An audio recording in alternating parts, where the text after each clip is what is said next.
The Tate Brothers documentary, HOWANDREW and TRISTAN, became BILLIONRES.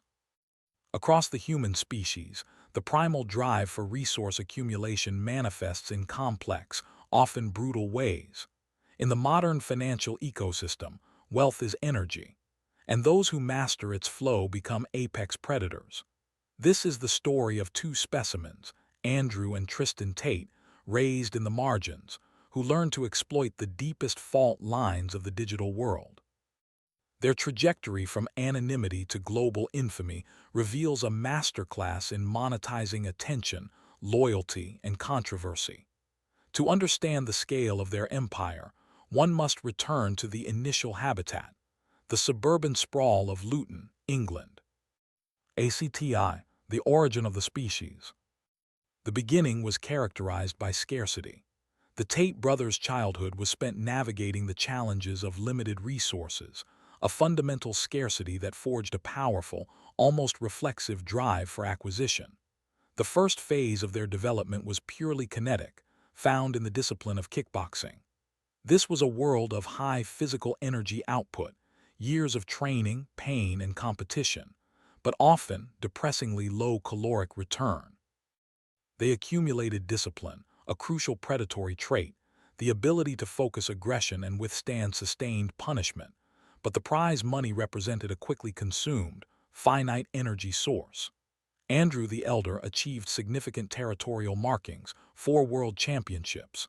Yet a champion's purse, even at the highest level, could not sustain the opulent lifestyle they envisioned. The lesson was learned quickly. Manual labor, even skilled combat, possessed a finite earning ceiling. A new hunting ground was required, one that demanded less physical expenditure and offered exponential return. The pivot was radical. They identified a resource that was infinite, renewable, and constantly flowing: male attention, directed toward the digital exploitation of women. This was the genesis of the webcam business. This was not traditional hunting, but industrialized extraction. By establishing a network, purportedly controlling dozens of streams concurrently, they bypassed the limitations of individual human effort. They utilized a division of labor. While Andrew managed the financial structure and branding, Tristan often focused on recruitment and logistical oversight, a symbiotic partnership that maximized operational efficiency. The webcam studio was a high-tech fishing net, constantly cast into the ocean of the internet. Their claims were prodigious. The network could generate resources equivalent to $450,000 in monthly caloric intake, a figure astronomical for their initial habitat. This was their first true realization that attention, particularly male desire, was the most valuable, constantly flowing resource, akin to water or oil in the digital age. The mechanism was simple leverage, substituting their own finite time for the mediated emotional labor of others. It was a rapid accumulation of seed capital, proving the law of leverage over labor. But the UK habitat was becoming resistant. Regulatory pressure, media scrutiny, and high social visibility were high-risk factors that could compromise their operation. For the apex predators to thrive and scale, a new, more tolerant range was needed. In the evolutionary drive for minimal resistance and maximal resource retention, the brothers initiated a controlled migration, the targeted establishment of a new base in Bucharest, Romania. ACTII, territory expansion, the Romanian migration. The move to Romania was a calculated act of ecological displacement. The new territory offered a unique regulatory climate, one historically more permissive to high-risk capital ventures and less scrutinized by global media watchdogs. It was a low-friction environment in which to ground their volatile, liquid digital income. Here, they established the second foundation of their empire, securing their resources through gambling and casino investments. The casino business served a critical function, providing a physical, legitimate anchor for their abstract digital wealth. The Tate strategy was one of mutualism with existing physical infrastructure. They did not undergo the arduous process of building new casinos from the ground up, but rather partnered with established franchises. This model allowed them to acquire equity stakes or partnership revenue streams, extracting a consistent, verifiable percentage, a fixed passive caloric flow, from the physical flow of currency wagered by patrons. This passive income provided tax justification, reduced regulatory scrutiny on their primary digital earnings, and established a stable, predictable energy source independent of volatile online trends. This was the creation of a physical resource moat, providing crucial stability. With the physical foundation secured, the next evolution was the establishment of an internal structure for protection, intelligence, and indoctrination.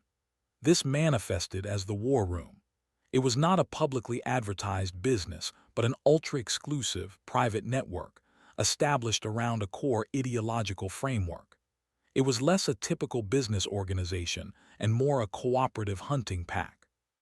Membership was prohibitively expensive, costing vast reserves of capital, thousands of dollars in upfront energy expenditure, initially around $5,454 paid in crypto. This high cost served as a selective barrier, ensuring only those with proven financial ambition and available capital could join, maintaining the pack's elite status. The War Room offered a specialized commodity: proximity to the pack leaders, access to high-level networking, and intelligence on various investment schemes and influence operations.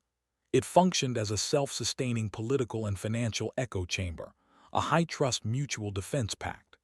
Tristan, often cited as the logistical architect, managed the complexity of these operations. The collective resources of the pack, in turn, were leveraged to provide security and influence for the leadership. The third element of this expansion was the visual display of success. The accumulation of hyper-luxury vehicles, the Bugatti, the Rolls-Royce, the Ferrari, and bespoke watches were not accidental purchases. These served as the plumage of the dominant males.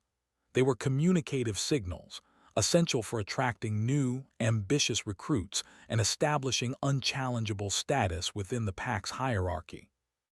This ostentatious display was a necessary form of signaling, creating aspirational desire in the younger male demographic who would soon become their next and most profitable resource stream. By the middle of the decade, the infrastructure was complete. The physical revenue streams were stable, the inner circle was secure, and the vast, accumulated energy reserves were ready for the next, most explosive phase: mass colonization of the digital sphere. ACTIII, the Digital Swarm Hustlers University. The move into the mainstream digital consciousness began with the launch of Hustlers University, HU, in 2021. The social media algorithm represents the ultimate hunting environment, a global forest where human attention is the sole, most precious fuel. Where the webcam business was a limited fishing net, HU was a dragnet thrown across the entire world. The core product was education in modern wealth creation, but its true genius lay in its financial and propagation structure. For a subscription fee, equivalent to a modest monthly caloric commitment of $49.99, members were promised access to exclusive knowledge on dropshipping, e-commerce, crypto, and copywriting. Crucially, members were not just consumers. They were compelled to become carriers through an aggressive affiliate marketing program. The strategy was simple: incentivize the student base, the swarm, to continually post and promote clips of the Tates across every social platform, particularly TikTok. Each viral share earned the student a commission for every new user who subscribed through their unique affiliate link. This financial compulsion transformed the student body into a viral engine, forcing the content into algorithmic saturation. This system operated like a cordyceps fungus, manipulating the host platform's own algorithms to prioritize and spread its foreign material, overwhelming the conventional content ecosystem. The sheer volume of content, low effort, high-impact clips, guaranteed algorithmic reward, making the Tate content omnipresent. The resulting growth was explosive, leading to the necessary rebrand and evolution into the real-world TRW. The platform rapidly claimed a membership that exceeded 200,000, which, at the minimum subscription rate, translated to a relentless flow of millions of dollars, or massive, sustained energy accumulation every single month. The financial scale eclipsed all previous ventures. The swarm's perpetual motion became the primary resource generator. The content within TRW, the educational modules on subjects like copywriting and crypto trading, served a dual purpose. They were products to be sold, but also feeding mechanisms for the swarm, giving them new language and concepts to disseminate, ensuring the viral loop never ceased. The structure of the organization became a hive mind, intensely loyal and financially motivated to spread the central entity's message. This era marked the successful colonization of the digital territory. Tristan, in particular, often focused on the technical and structural side of these massive, abstract revenue streams, ensuring the payment processors and digital infrastructure could handle the unprecedented transactional volume. The financial success was a testament to the fact that in the attention economy, high-volume, low-cost digital products, coupled with an aggressive, incentivized affiliate engine, could generate resources far surpassing the capacity of any traditional business model or individual effort. The ecosystem had reached its zenith of caloric intake. ACTIV, the crypto winter and asset seizure. The vast, liquid capital generated by the swarm was not simply held in traditional banking systems, which are easily traced and regulated. It was systematically converted and invested, primarily in cryptocurrency. Bitcoin and other decentralized assets offered the ultimate storage of energy outside the established, conventional financial rivers. This asset class provided a measure of protection from national tax and regulatory bodies, but introduced a new environmental risk: extreme market volatility. As global financial conditions tightened, the volatile market saw sharp reversals, the crypto winter. This was an environmental catastrophe for their stored wealth. The value of their holdings eroded, though the fundamental units remained. It was a natural, predictable threat to their energy reserves, necessitating tactical financial maneuvers to mitigate losses and protect core assets. However, the most significant threat came not from the market, but from the apex predator of the habitat, the state. Legal investigation into charges, which the brothers vehemently deny, led to immediate and public consequences for their amassed wealth. The jurisdiction that once offered minimal resistance now exerted its full territorial dominance. Authorities targeted the most visible signifiers of their dominance. Assets, 15 luxury cars, designer watches, real estate, and large cryptocurrency wallets were seized. This was the stripping of the plumage. The high-status communicative markers of their success were instantly neutralized, transforming valuable, high-value energy stores into frozen, inaccessible territory. The seizure of the Bugatti, the specialized watches, and the cryptocurrency wallets was a profound statement of authority. The legal mechanism, the confiscation order, demonstrated the vulnerability of visible wealth. The brothers' display of opulence, designed to attract and signal dominance, became the very factor that facilitated their financial castration by the sovereign power. The intervention demonstrated that even the most aggressive accumulation strategy is ultimately subject to the laws of the territorial sovereign. The total estimated value of the confiscated assets reached millions of dollars, a massive caloric loss to the central entity.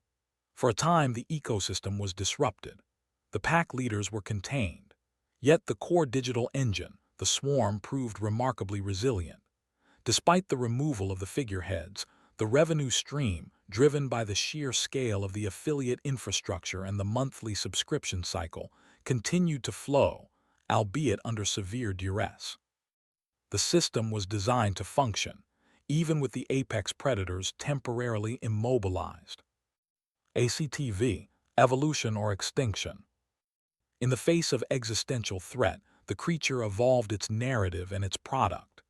The online platform rebranded fully as the real world, signaling a crucial shift from hustle to truth and worldview. The controversy itself became the new, self-regenerating resource.